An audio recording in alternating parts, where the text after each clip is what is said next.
In this brief demonstration, I'll give you an overview of the program's capabilities and show how it can be used to better understand the assumptions behind the NASCalf model. We'll also see how the model can be used to predict growth of young dairy calves and evaluate the implications of different feeding and management decisions. Well, let's get started.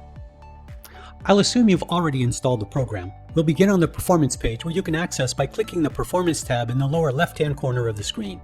This page displays the growth predictions for animals fed the default diet. In the upper right-hand corner, you'll see a chart showing intakes of liquid, grain, and forage, along with the change in body weight from day 0 through 4 months of age.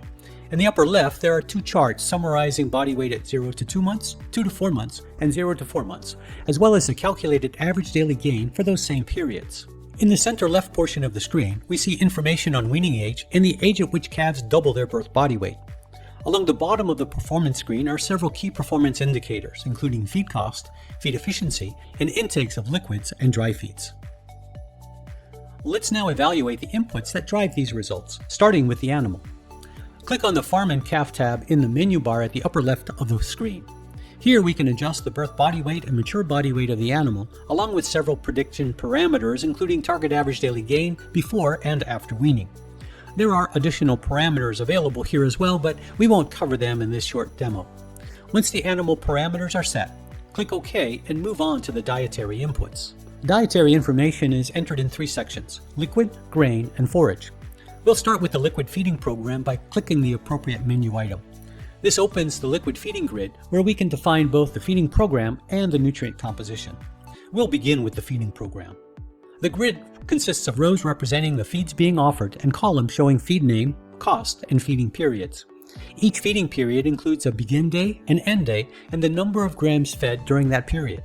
Each period represents a step or change in the feeding program, and NASCalf allows up to 20 feeding changes per simulation. For example, during day 1, period 1, we feed 5,000 grams or 5 liters of colostrum during the first 24 hours.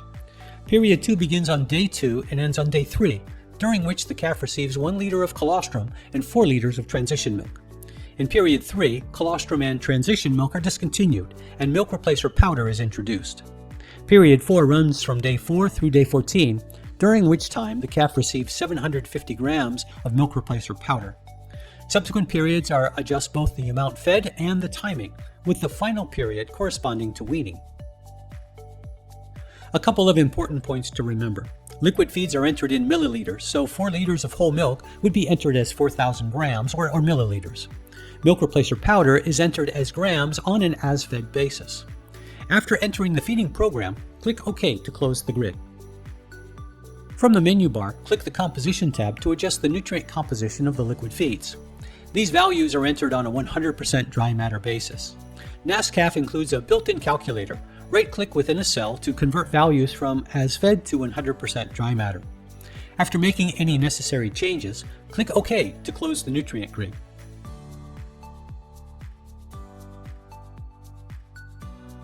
We'll now repeat the process for the grain program. In this example, 2 dry feeds are offered, a calf starter and a calf grower. The grid shows the feed name, cost per ton, and the feeding period, defined by the first and last day each feed is offered. Here the starter is offered from day 3 through day 56, and the grower from day 57 through day 122, which is the end of the simulation. The final column specifies the maximum amount that can be consumed per calf per day, entered on an as-fed basis. For example, if we want to limit intake to 3 kilos per day, we enter 3, and the program will prevent intake from exceeding that level. Nutrient composition for grain feeds is adjusted in the same way as for liquids, and again on a 100% dry matter basis. Finally, we'll look at forages. In this example, calves are offered a single forage, sorghum hay, although NASCalf allows up to 6 forages in a simulation. As with grains, we specify the cost per ton on an as-fed basis and the days on which the forage is offered. Here, forage begins on day 45 and continues through day 122. We can also set a maximum forage intake. In this case, it's set to 9 kilograms, which effectively represents ad libitum intake, since expected intakes are usually much lower. It's important not to enter 0 in this field, as that would indicate that forage is not offered at all. The final column represents the percentage of total dry matter intake that comes from forage. For example, in a dry TMR with 5% forage and 95% concentrate, we would enter 5%. When forage is offered ad libitum, we must estimate this value. Research suggests calves typically consume 5 to 10% of their total dry matter intake as forage, so in this example, we assume an average of 8%. Of course, this is a simplification, as forage intakes can vary widely in practice. Once the animal and feed information are entered, we can evaluate the results. In this simulation, the calf begins at 42 kilograms on day 0 and reaches 152 kilograms at 4 months of age. Predicted average daily gain is 0.74 kilos per day during the first 2 months, just over 1 kilo per day during the second 2 months, and approximately 900 grams per day overall. Total feed cost for the simulation is just over $300. Liquid intake totals 61 kilograms, while dry feed intake, including both grain and forage, is approximately 229 kilograms. The program calculates an overall feed efficiency of 37.7%, and the cost per kilogram of body weight gain in this scenario is $2.77. One particularly important calculated value is the age at which calves reach 15 kilograms of cumulative NFC intake. Research published in the Journal of Dairy Science indicates that this is the point at which calves are truly ready to be weaned. In this simulation, that threshold is reached at 63 days of age. This value is shown in the upper right graph and in the second gauge on the center left of the performance screen. Although the actual weaning age is 78 days, the model suggests physiological readiness occurs earlier, around day 63. The simulation also indicates that calves double their birth body weight at approximately 58 days of age, which aligns well with common industry recommendations. There's much more information available in NASCalf to evaluate feeding programs relative to growth and to farm goals.